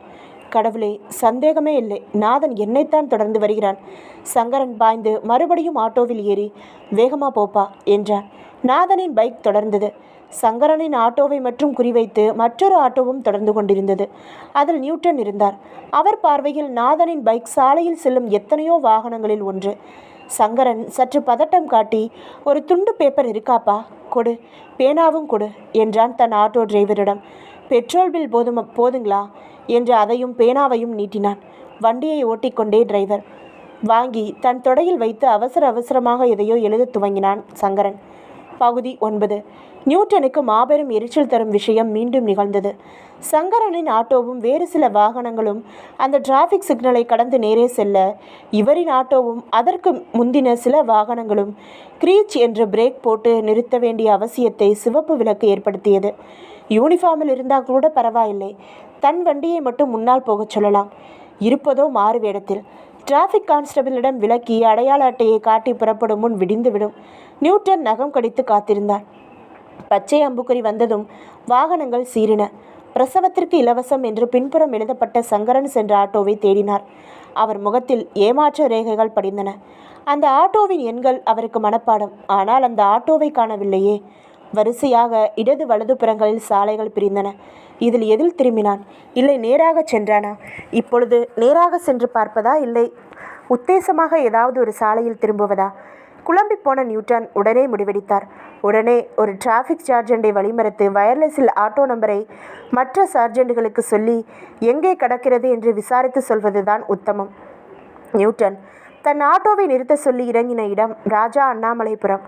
இறங்கி சாலையோரம் நின்று எங்கே ஃபோன் இருக்கிறது என்று தேடத் துவங்க, அருகில் ஒரு மெடிக்கல் ஸ்டோரின் போர்டில் ஃபோன் நம்பர் எழுதப்பட்டிருந்தது. நியூட்டன் அங்கே சென்று அனுமதி பெற்று ரிசீவரை எடுத்தபோது பரபரப்பாய் சிலர் ஓடி வந்தனர். சார், நீங்கள் அப்புறம் பேசிக்கங்க, நாங்கள் போலீஸ்க்கு ஃபோன் செய்யணும் என்று மூச்சரைத்தார்கள். ஏன், என்ன விஷயம்? பக்கத்தில் சின்னமணி தெருவில் ஒரு கொலை இப்போ தான் கொஞ்சம் முன்னாடி நடந்திருக்கு. யாரோ கத்தியை சொருகிட்டு போயிட்டான். நுர தள்ளி நீளம் பாரிச்சு ஆள் அவுட்டு. அவர்கள் ஃபோன் செய்ய வேண்டிய எண் சொல்ல அனுமதித்து அவர்களில் ஒருவனை பிடித்து வா பார்க்கலாம், நானும் ஒரு இன்ஸ்பெக்டர் தான் என்றார். சில நிமிடங்களில் நியூட்டன் அந்த தெருவில் இருந்தார். ஒரு பைப்படிக்கு பக்கத்தில் வயிற்றில் கத்தி குத்து வாங்க இரத்த வெள்ளத்தில் இறந்து கிடந்த அவனை கண்டு அதிர்ந்தார். அவன் சங்கரன். பகுதி 10. கதவை தட்டிவிட்டு முதலாளி கார்த்திகேயனின் அறைக்குள் நுழைந்து கை கட்டி நின்றான் யாதவ்.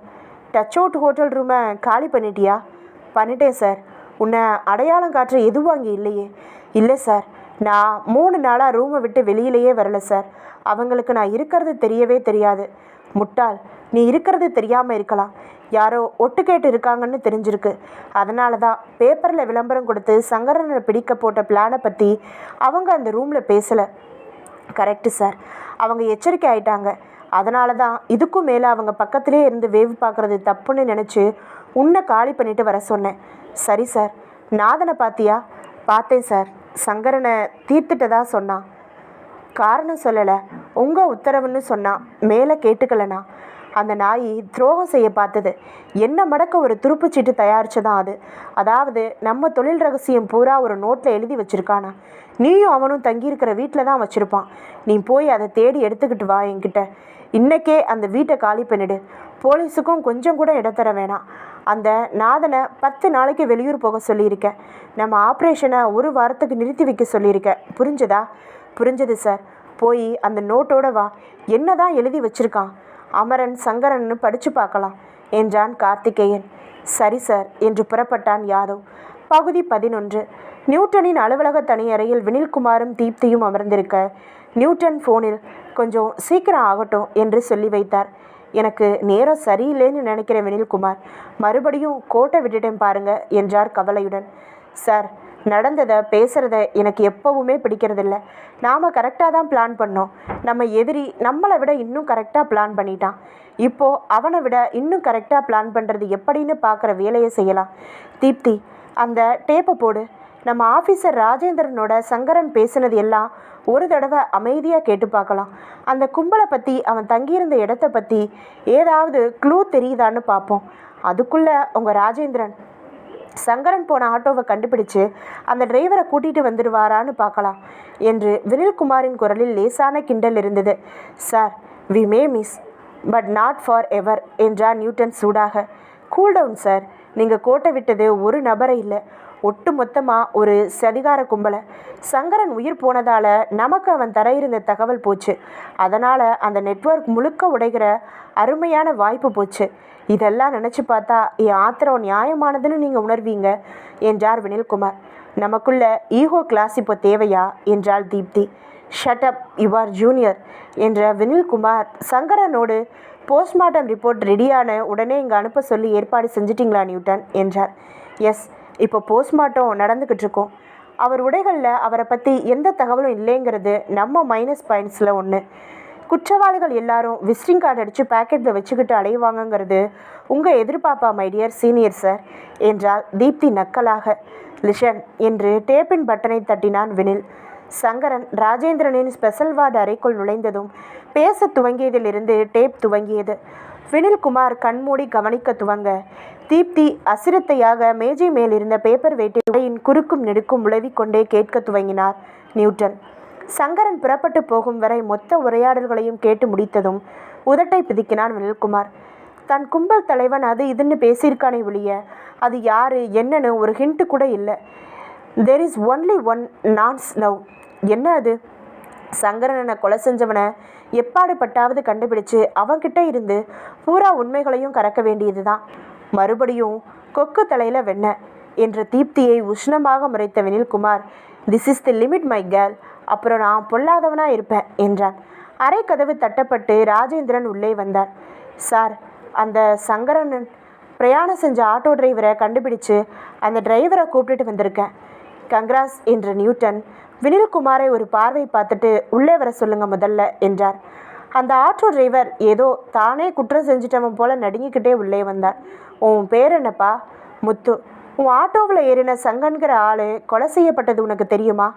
இப்போ என்னை கூப்பிட்டு வர்றப்போ ஐயா சொன்னாருங்க. காலையில் அவரை எங்கே ஏற்றிக்கிட்ட நீ? அடையாரில் பட்டேல் ரோட்டில் சார். சரி, எங்கே போகணும்னு சொன்னார்? மியூசிக் அகாடமி பக்கத்தில் போகணும்னு சொன்னார். அப்புறம் என்ன பேசினார் உன்கிட்ட? எதுவும் பேசலை. இருங்கய்யா, வந்து ஒரு துண்டு சீட்டும் பேனாவும் கேட்டார். பெட்ரோல் பில் பரவாயில்லையான்னு கேட்டு கொடுத்தேன். வாங்கி என்னமோ எழுதிட்டு பேனாவை திருப்பி கொடுத்தாரு. அடிக்கடி பின்னால் திரும்பி ஒரு பைக்குக்காரனை பார்த்தாரு.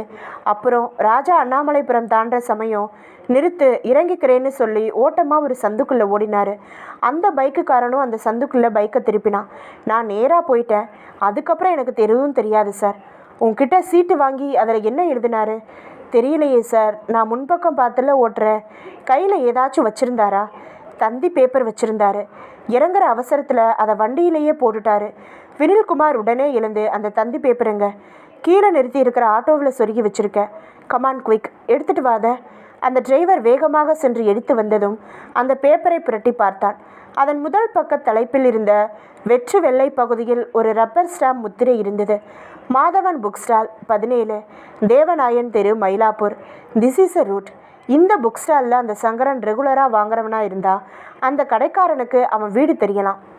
அவன் வீடு தெரிஞ்சு உள்ளே போய் குடஞ்சா பல விஷயங்கள் கிடைக்கலாம். ஹரி இருங்க, அவசரப்படாதீங்க.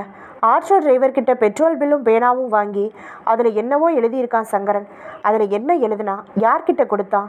சங்கரன் பாடியில் இருந்த சட்டை பாக்கெட்டில் கொஞ்சம் பணமும் சில்லறையும் தவிர வேறு எதுவுமே இல்லை என்றார் நியூட்டன். அது கூட புரியலையா?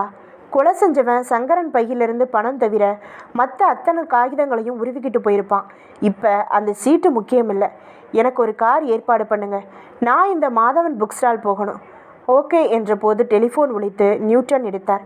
சார், நான் இன்ஸ்பெக்டர் ரங்கசாமி பேசுகிறேன். நியூட்டன் சார் தானே? எஸ். அந்த சங்கரனோட போஸ்ட்மார்ட்டம் முடிஞ்சது. கொஞ்ச நேரத்தில் நான் டாக்டர் ரிப்போர்ட்டோடு வந்துடுறேன். இப்போது ஜிஹெச்சில் இருந்து பேசுகிறேன். நீங்கள் வந்து அந்த பாடியை ஒரு தடவை பார்த்துட்டா தேவலாம்னு படுது. ஏன், சைனட் ரியாக்ஷன் தானே? ஆமாம், நான் சொன்னது அதுக்காக இல்லை. பிரேதத்தோட இடது பாதத்தில் ரத்தம் தொட்டு ஒரு படம் வடியப்பட்டிருக்கு. சங்கரனோட வலது கை ஆள்காட்டி விரலில் இரத்தக்கரை இருக்கிறதால சாகர நிமிஷம் ரத்தம் தொட்டு அவரே அந்த படத்தை வரைஞ்சிருக்கணும்னு நினைக்கிறேன். Is it? புது செய்தி. என்ன படம் வரைஞ்சிருக்கான்? ஒரு வேல் படம். வேலா? ஆமாம். தலைகீழ் ஆட்டின் மாதிரி வரைஞ்சி கீழே கோடு இழுத்து நடுவில் 3 கோடுகள் போட்டு வேல் படமே தான். நீங்கள் வந்து தான் பாருங்களேன். உடனே வர்றேன். நியூட்டன் ஃபோனை வைத்து விட்டு விவரங்களை சொன்னான். சார், நீங்கள் ஜிஹெச்சுக்கு போங்க. நான் இந்த புக் ஸ்டாலில் விசாரிச்சுட்டு மறுபடியும் இங்கே வர்றேன். தீப்தி இங்கேயே இருக்கட்டும். நம்ம 2 பேரும் விசாரிச்சுட்டு வர்றதில் நிச்சயமாக ஒரு ப்ராக்ரஸ் இருக்கும் என்றான் வினில்குமார். நானும் வர்றேனே என்றாள் தீப்தி. வேணாம், இங்கேயே காத்திருந்தா போதும். சண்டை போடுறதை தவிர வேற எதுக்கும் லாய்க்கில்லை என்று உரிமை விட்டு வெளியேறினான் வினில்குமார். நியூட்டனும் வேகமாக புறப்பட தீப்தி முட்டிக்கொண்டு வந்த ஆத்திரத்தை கட்டுப்படுத்தினாள். வார்த்தைக்கு வார்த்தை, என்னை இவன் அவமானப்படுத்திக்கிட்டே இருக்கானே, ச்சே என்ன ஜென்மம் இவன், ஷார்ட் கார்னரே இல்லை. நான் இருக்கணுமா போகலாமா? குரல் கேட்டு திரும்ப அந்த ஆட்டோ டிரைவர் முத்து நின்று கொண்டிருந்தான். இவள் பதில் சொல்வதற்குள் அறைக்குள் எழுதப்பட்ட ஒரு காகிதத்துடன் வந்த ராஜேந்திரன், இதில் உன் கையெழுத்து போட்டுட்டு போகலாம், வெளியூர் போகிறதா இருந்தால் வந்து பர்மிஷன் கேட்டுட்டு போகணும் என்றார். அவன் தலையாட்ட கையெழுத்து போட்டுவிட்டு சென்றதும் தீப்திக்குள் ஒரு பொறி. வேகமாக வெளியேறி கட்டிட வாசலில் நகர இருந்த அவன் ஆட்டோவில் ஏறிக்கொண்டான். என்னம்மா, ராஜா அண்ணாமலைபுரம் போ, அங்கே சங்கரன் அண்ணனை ஒரு சந்துக்கிட்ட இறக்கி விட்டேன்னு சொன்னியே, அந்த இடத்துல என்னை இறக்கி விடு. சரிம்மா. ஆட்டோ ஓட துவங்கியது. சம்பவம் நடந்த இடத்தில் ஏதாவது க்ளூ கிடைக்க அதிர்க வாய்ப்புண்டு. அதை விட்டுவிட்டு அவர்கள் இருவரும் ஆளுக்கொரு புறம் ஓடியிருக்கிறார்கள். அதென்ன, உள்ளங்காலில் வேல்படம் வரைந்தான். எதற்கும் துண்டுச்சீட்டு எதுவோ எழுதினான். இந்த இரண்டுக்கும் அர்த்தம் தெரிந்துவிட்டால் ஏதோ ஒரு பொருள் கிடைத்துவிடும். வினில்குமாருக்கு முன்பாக அந்த பொருள் எனக்கு தெரிந்தால் அவன் முகத்தில் கரியை பூசலாம். வேகமாகத்தான் போங்களேன் என்றாள் தீப்தி. பகுதி 12. Mylapore Madhavan book stall. நல்லா ஞாபகப்படுத்தி சொல்லுங்கள். சங்கரனன்னு ஒருத்தர் 50-52 வயசில் உங்ககிட்ட தொடர்ந்து தினத்தந்தி பேப்பர் வாங்குறதுண்டா? அந்த கடைக்காரன் புருவங்களை நெறித்து யோசித்து, பல பேர் வாங்குறாங்க, சிலரோட பேர் தான் தெரியும், சங்கரனன்னு பேர் எதுவோ ஞாபகம் வரலையே. முகம் சுருங்கின வினில்குமார், தினத்தந்தி எத்தனை பேப்பர் வாங்குறீங்க நீங்கள்? 100 பேப்பர் வாங்குறேன். அதில் வீடுகளுக்கு போடுறது 40, மிச்சம் கடையில் விற்கிறேன். வீடுகளுக்கு போடுறதில்ல சங்கரனன்னு யாராவது இருக்காங்களா? அது குழந்தை வேலை தான் கேட்கணும். அது யார்? என் கடையில் பேப்பர் எடுத்து வீடுகளுக்கு போடுற பையன். அவனுக்கும் எனக்கும் தான் பேச்சு. கமிஷன் கொடுத்துடுவேன். யாருக்கு போடுறதுன்னு எனக்கு தெரியாது, அது அவன் பொறுப்பு.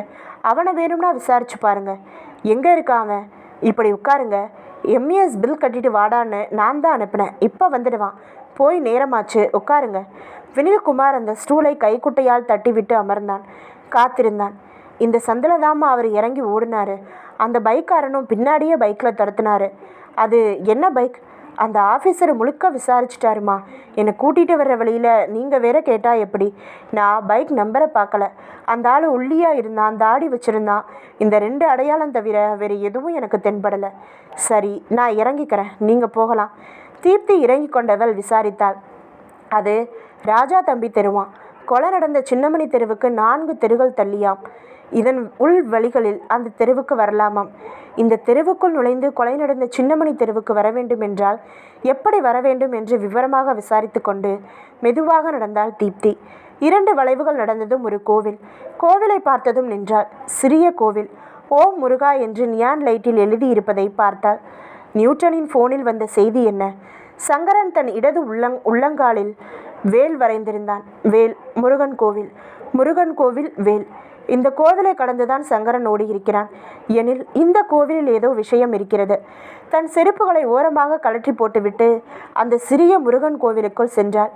மதிய நேரத்தில் அங்கு அவளை தவிர யாரும் இல்லை. சன்னிதானம் ஸ்பிரிங் போட்டு பூட்டப்பட்டு இருந்தது. பிரகார புல்வெளியில் ஒரு ஆடு மேய்ந்து கொண்டிருந்தது. தீப்தி உள்ளே நுழைந்ததுமே அவள் கண்ணில் பட்டது பிரதானமாக நிறுத்தப்பட்டிருந்த உண்டியல்தான். அந்த உண்டியலை பார்த்ததும் மற்றும் ஒரு பொறி. உடனே அதன் துவாரத்தில் ஒரு கண் வைத்து உள்ளே பார்க்க லேசாக நீட்டிக்கொண்டு மடிக்கப்பட்ட ஒரு சிவப்பு காகிதம் தெரிந்தது. உண்டியலில் பணம் காசு போடுபவர்கள் கண்ட காகித குப்பையுமா போடுவார்கள்? சங்கரன் ஆட்டோ டிரைவரிடம் பெட்ரோல் பில் வாங்கி ஏதோ எழுதி போட்டது நினைவு வந்தது. ஒருவேளை இது தீப்தி உடனே கீழே தேடி ஒரு சிறிய குச்சியை எடுத்து அதன் மூலம் மெல்ல மெல்ல அந்த சீட்டை நம்பி வெளியே எடுத்து அதன் மடிப்புகளை வெளியே விரித்து பார்த்தாள். அது பெட்ரோல் பில்லே தான். பின்புறம் புரட்டி பார்த்து எழுதப்பட்டிருந்த வரிகளை படித்ததும் முகம் மலர்ந்து ஓட்டமாய் சாலைக்கு வந்து டாக்ஸியை தேடினார். குழந்தை வேலு சைக்கிளை விட்டு இறங்கியதுமே பிடித்து கொண்டான். வினில்குமார் கடைக்காரனிடம் கேட்ட அதே கேள்விகள். சங்கரனா? ஆமாம் சார். கூடவே யாதவ்னு இன்னொரு ஆளும் இருப்பார். எனக்கு வீடு தெரியும் சார். நான் தினம் பேப்பர் போடுவேன். அவன் பையன் சின்ன வயசில் ஓடி போனதை சும்மா சொல்லி புலம்பிக்கிட்டே இருப்பார் ஒரு ஆள் விடாமல். அவரே தான். காரில் வந்து உட்காரு, வீட்டை காட்டு. 10 நிமிடத்தில் அந்த வீட்டுக்கு வந்தார்கள். வந்ததும் காத்திருந்தது ஏமாற்றம். அரை மணி நேரத்திற்கு முன்புதான் ஒரு வேனில் வந்து வீட்டை காலி செய்து கொண்டு போனார்கள் என்று தகவல் கிடைத்தது. காலி செய்யப்பட்ட வீட்டை திறந்து பார்க்க மற்றும் ஒரு ஏமாற்றம். ஒரே ஒரு குப்பை காகிதத்தை கூட வந்தவர்கள் விட்டு வைக்கவில்லை. வினில்குமார் தளர்வோடு நியூட்டனின் அலுவலகத்திற்கு புறப்பட்டான். என்னடா, எங்கே போகும் அவன் எழுதின நோட்டு என்றார் கார்த்திகேயன் காட்டமாக. கை கட்டி நின்றான் யாதவ். சார், நீங்கள் சொன்னது காரியமாக வேன் எடுத்துகிட்டு போய் அந்த வீட்டை காலி செஞ்சு எல்லா சாமானையும் கொண்டாந்து நம்ம கொட்டிவாக்கம் குடோனில் இறக்கி அலசி பார்த்துட்டேன். அப்படி எதுவும் நோட்டு கிடைக்கல சார். நாதன் கேட்டது பொய்யா? சங்கரன் தன் பையன்னு நினச்சி அந்த ஆஸ்பத்திரியில் சொன்னது பொய்யா? நீ மறுபடியும் அணுவா சாமான்களில் தேடிப்பார். நான் ஒரு அவசர கொடுக்க கிழவன் தன் வீட்டில் தான் அந்த நோட்டை வச்சுருப்பான்னு நினச்சி அவசரப்பட்டு அவனை எதுவுமே விசாரிக்காமல் தீத்திர வச்சொன்னேன். அந்த நோட்டை அவன் வேறு எங்கேயாவது கொடுத்து வச்சுருந்து போலீஸுக்கு எப்படியாவது கிடச்சி தொலைச்சா நாம் தீர்ந்தோம். போய் மறுபடியும் தேடு என்று கார்த்திகேயன் படபடப்பாய் பேச தலையாட்டி விட்டு வெளியேறினான் யாதவ். நியூட்டனின் அலுவலகத்தில் தன் காரை நிறுத்திவிட்டு அவரின் அறைக்குள் வந்தான் வினில்குமார். தீப்தி நாற்காலியில் அமர்ந்து ஃப்ரூட்டி அறிந்து கொண்டிருக்க நியூட்டன் ஃபோனில் வேகமாக பலவிதமான உத்தரவுகள் இட்டு கொண்டிருந்தார். எவ்வளவு பெரிய ஏமாற்றத்தோடு நான் வந்திருக்கேன், நீ ஜூஸ் குடிச்சிக்கிட்டு இருக்க என்றான் தீப்தியை பார்த்து. கூல் டவுன் வினில் என்று ஃபோனை வைத்த நியூட்டன், வர்றீங்களா? போய் உதயம் பர்னிச்சர் மார்ட் கார்த்திகேயனையும் அவன் ஆட்களையும் அரெஸ்ட் பண்ணிட்டு வரலாம் என்றார். யாரது? நாம் தேடுற ஆயுத வியாபாரிகள். இவங்க தமிழ்நாடு கிளை. முதல்ல இவங்களை பிடிச்சு அப்புறம் மற்ற மாநிலத்தை பார்க்கலாம். எப்படி கண்டுபிடிச்சிங்க? சங்கரன் எழுதி வச்சிருந்த நோட்டு அது ஏது? தீப்தியை கை காட்டினார் Newton. She is very brilliant, பாராட்டி தான் தீரணும் என்று விளக்கமாக சொல்லி பெட்ரோல் பில் பின்னாடி ஒரு அட்ரஸ், அந்த அட்ரஸில் ஒரு கிறிஸ்டின் ஃபாதர். தீப்தி எனக்கு ஃபோன் செய்ய 2 பேருமா போய் அவர்கிட்ட இருந்து சங்கரனோட நோட்டை வாங்கிட்டு வந்தோம். எக்கச்சக்கமான தகவல்கள் இருக்குது. வினில்குமார் முகம் கருத்து தீப்தியை பார்த்தான். அரெஸ்ட் பண்ணுறதுக்கு நீங்களே போங்க, நான் கூட வரலை. பிகாஸ் நான் ஒரு ஜூனியர், எதுக்கும் லாய்க்கு இல்லாதவ என்றாள் தீப்தி. வினில்குமாரின் முகத்தில் மெல்ல மெல்ல சிரிப்பு வந்து கை நீட்டி அவள் கையை மென்மையாக குலுக்கி, மை ஹார்ட்டி கங்க்ராச்சுலேஷன் தீப்தி. என்னோட அனாவசிய ஈகோவுக்கு விடுதலை கொடுத்ததுக்கு தேங்க்ஸ். யூ வின், என்னை மன்னிச்சிடு, ரொம்ப தான் வெறுப்பேற்றிட்டேன் என்றார். டேக் இட் ஈஸியா என்றாள் தீப்தி. முற்றும். இதோட இந்த நாவல் முடியுது. அடுத்து ஒரு வீடியோவில் இன்னொரு புது நாவல் பார்க்கலாம். பாய். இதே மாதிரி நாவல்களை தொடர்ந்து நீங்கள் கேட்கணுன்னா நம்ம சேனலை சப்ஸ்கிரைப் பண்ணுங்கள், லைக் பண்ணுங்கள், கமெண்ட் பண்ணுங்கள் ஃப்ரெண்ட்ஸ். பாய்.